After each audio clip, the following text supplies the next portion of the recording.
Everyone's gone crazy. Everyone should get out of here. We'll never wake up. But I was right, my precious. You are invincible. Precious? What's his precious? A miracle machine. Definitely not impossible. I think he's referring to that machine. What a drunkard.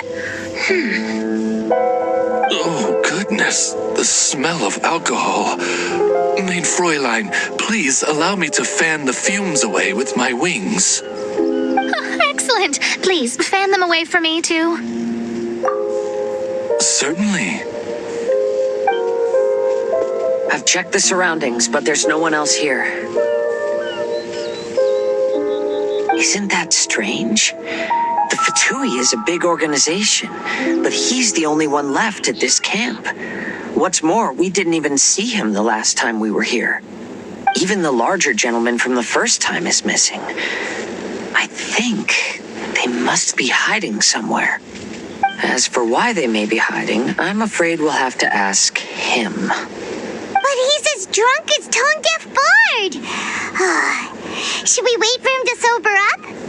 Cleanse him with the holy spring of punishment. Mein Fräulein means to splash him with water. Ooh, sounds like a good idea. Let's try.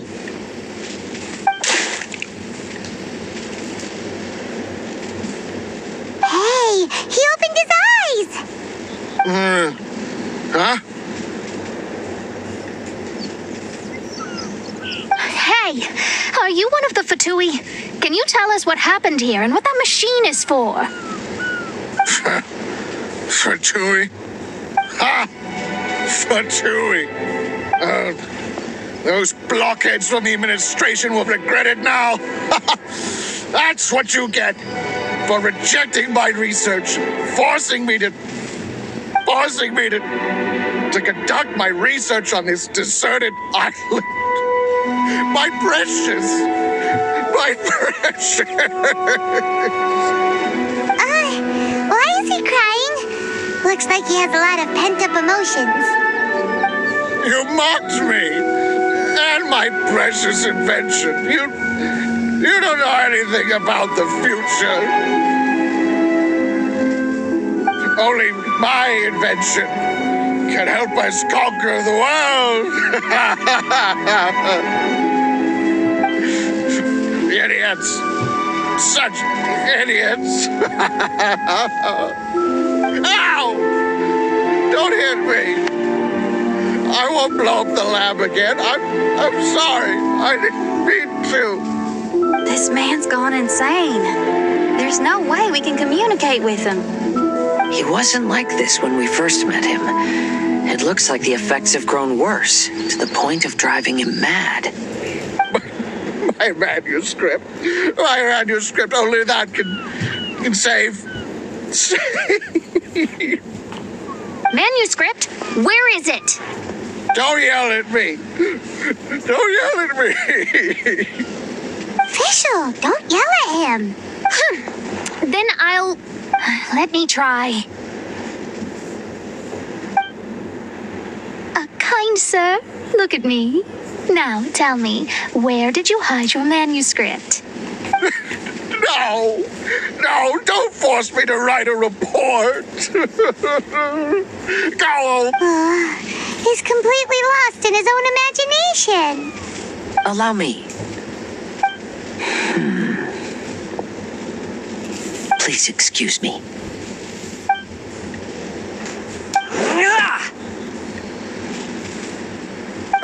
Oh!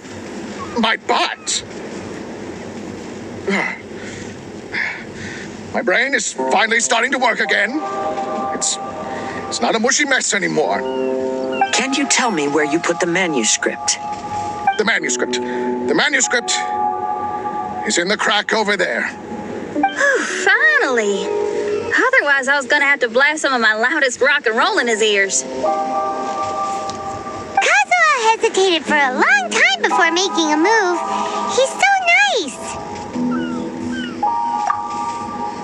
Everyone, let's search the stone cracks nearby for the manuscript.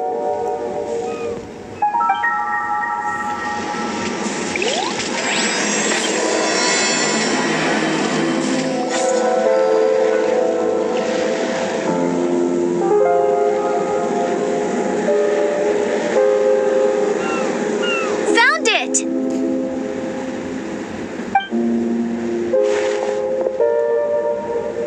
Congratulations! We found the key to solving the problem. Let me see.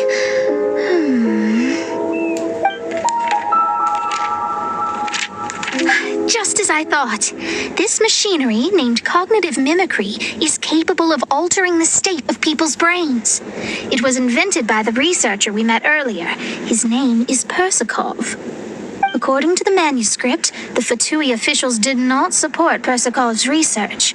They believed he had taken the wrong path. But Persakov insisted on putting his machine to use. In order to achieve that, he disassembled the machine and used his connections to transport the parts to this deserted island. How did they find this island? The Fatui's intelligence network is not to be underestimated. Persakov was dead set on carrying out his experiments on this island. Most of his subjects were junior Fatui soldiers who all signed a waiver beforehand. It looks like they really thought this machine would benefit the Fatui. How does the machine work? That's most likely top secret. The manuscript didn't reveal any details, but Persakov did mention that the machine was modeled after the power of a god. Does that mean there's a god connected to these dreamlike mirages, and the Fatui found a way to research it? Clearly. Otherwise, they wouldn't have been able to reproduce the god's power. Anyway, Persakov's experiment did not go as planned. The machine broke down just days after it was activated. They tried to fix it, but the technologically illiterate Fatui soldiers completely ruined the machine. Even its most important component of all, the crystalline cores, got ejected and disappeared. A testament to the importance of maintenance in all aspects of life. I believe we can all learn something from this. Persakov may be a mad scientist, but he didn't want to see his subordinates suffer. Besides, if he didn't solve the problem, he would end up going insane as well. As a last resort, Persakov went out on his own to look for the cores. But he was just a sickly researcher, unfit for the task. He had to give up. Then, Persakov went searching for the soldiers who had gone mad and strayed from the group, and took them to a hidden cave. I think that was where they were at the day we arrived on this island. Persakov was taking a strong Fatui soldier somewhere. Yes, it took Persakov all of his strength to get all the missing soldiers into the cave. He tried to snap them out of it with music and poetry, but nothing worked. We came here once, but there was no one around. Come to think of it, that must have been the day Persakov was busy gathering the soldiers into the cave. There's good news and bad news written on the last few pages. The good news is, Persakov managed to figure out the location of the crystalline cores by piecing together the snippets of information he could get from the delirious soldiers. The bad news is Persakov failed to revive them and eventually succumbed to the device's influence himself. The last few pages of the manuscript are just unintelligible drunken scribbles. It appears that the responsibility for this issue now falls to my retainers and I. There's a map in the manuscript. The markings should indicate the locations of the crystalline cores.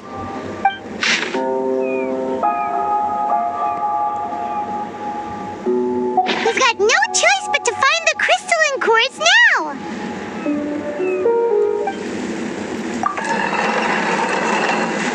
If you ever want to trade tactics, I'm always ready.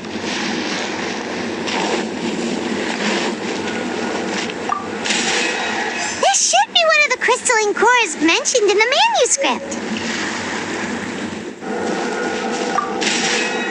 Oh, and here's the second one. We found all the crystalline cores. Let's put them back into the machine. We've inserted all the crystalline cores, Mona. Is that all we needed to do?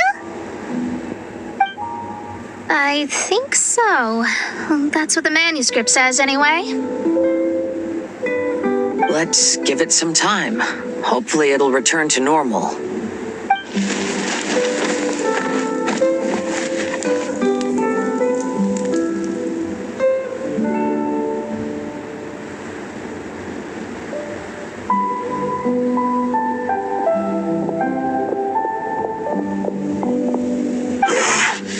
Someone's in our camp.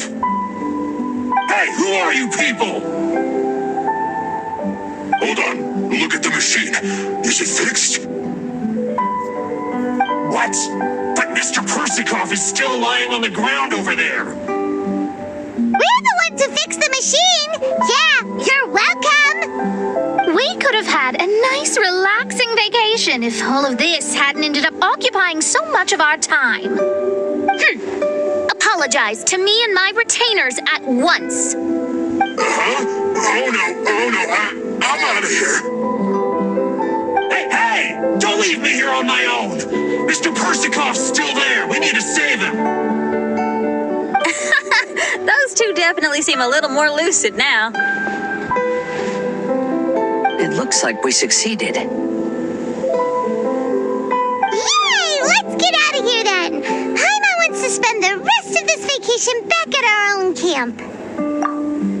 Yeah, but it feels like our camp now. Kind of like our temporary home. Then perhaps we should call it the Embassy of the Imanakreich and Dodoland. Huh? No! That's too many words. Paimon would prefer something easy to remember. Come on, let's go home now.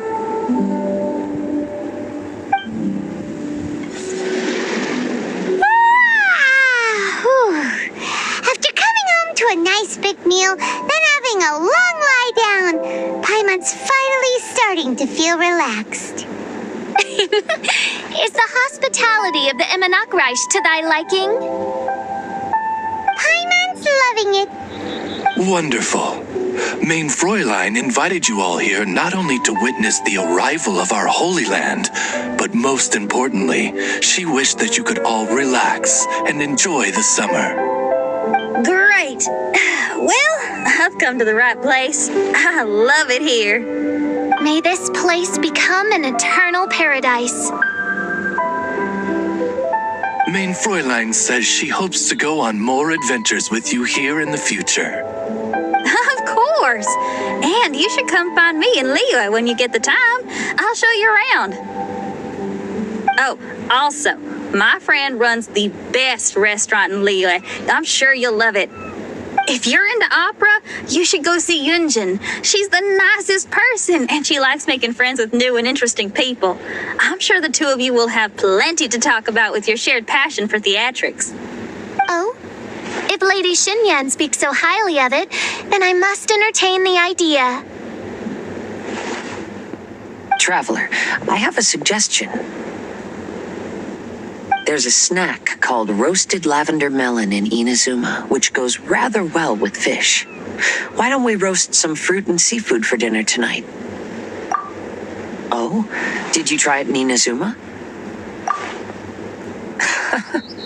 That's great. You know, I want to follow your example and travel around the world. Hopefully, I can also make good friends along the way. That means a lot coming from you. You're all here.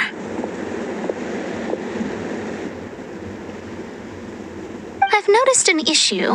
Although we've fixed the machine, as you can see, the mirages on the islands have still not disappeared. I've noticed that too. But considering it took some time for the mirages to appear, it may also take some time for them to disappear. Yes, that's definitely possible. In other news, my scryglass seems to be working fine now. The divination results are also looking about right. Although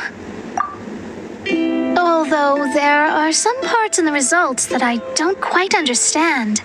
It's as if there is some sort of power surrounding us. And it's still watching us. Do you think it's caused by the machine? Or perhaps Persikov?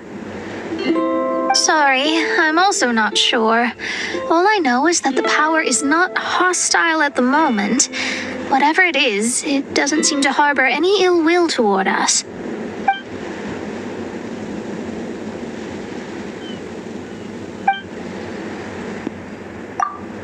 Well, although there's nothing left to disturb us and we can finally kick back and enjoy our vacation, we still ought to be cautious while we're on these islands. I will keep seeing what the stars say every day. I promised Fischl that I'd be her guard. I can help. Good. I'll be counting on you. Goodness knows why those girls are so carefree about everything. I suppose it falls to me to be extra vigilant. Coming.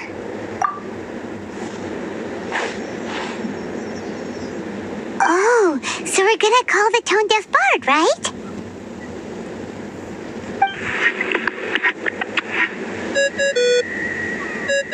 Well, hello there, strangers. You finally called. I thought you were having so much fun that you'd completely forgotten about me. Nope. Oh, tone-deaf bard, a whole bunch of really strange things happened.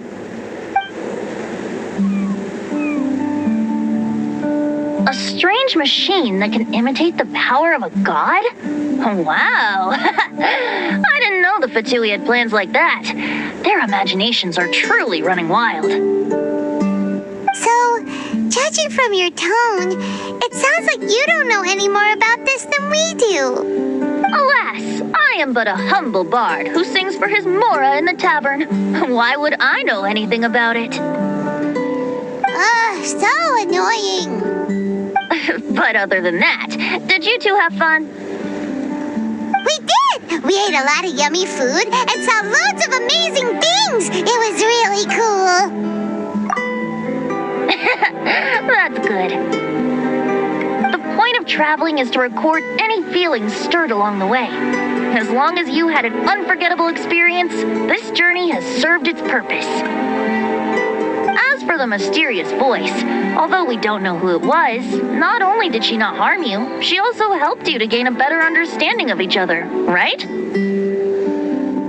If you look at it that way, maybe she meant you well. I mean, if she was able to intercept Alice's communication tool, I'm sure she's also plenty capable of attacking you. Tone-deaf bard is right. I'm glad to bring you some peace of mind. Just enjoy your vacation to the fullest. And don't forget to tell me all about the marvelous mirages when you get back. I want to record all these beautiful memories and turn them into ballads. Every summer will become an unforgettable song. Then I'll just wait for your return. Happy vacationing! If tone-deaf bard thinks it's okay, then maybe there's nothing to worry about. After all, tone-deaf bard is still a god. We should probably trust him. Let's head back. We don't want to keep everyone waiting. Hold on. Didn't Fischl say earlier that she's going to catch some crabs? Oh, Paimon wants to go too! Now you have solved the mystery. Doesn't it make you feel happy? Satisfied? Don't worry, I won't hurt you. I'm just a little bird that sometimes flies by these islands, and am now watching you from far, far away. I just so happened to sense a power here that has something to do with me. I was curious, so I landed on the beach to quietly watch everything that took place on these islands. It was fascinating. The ones who came here to work were so busy, and yet I still saw genuine smiles on their faces from time to time. And then all of you arrived later on, bringing your glorious dreamscapes and wonderful willpower. Your dreams are like the pure and delicate bubbles floating on the water. The more beautiful the illusion, the more it fascinates me. I'm not able to travel myself, but I do admire free spirits like yourself. So, I helped them design a little something for you all. I hope you liked it. As I said, I don't have an agenda. I'm just a little bird. I stopped here to admire your lives, joys, sorrows, and all. You are a special person with a unique and brilliant glow. I decided to communicate with you in this way because I'm really curious about you. There's no need to wonder about my name. Maybe one day in the future, we will meet in another place. When that time comes, I think you'll be able to recognize me.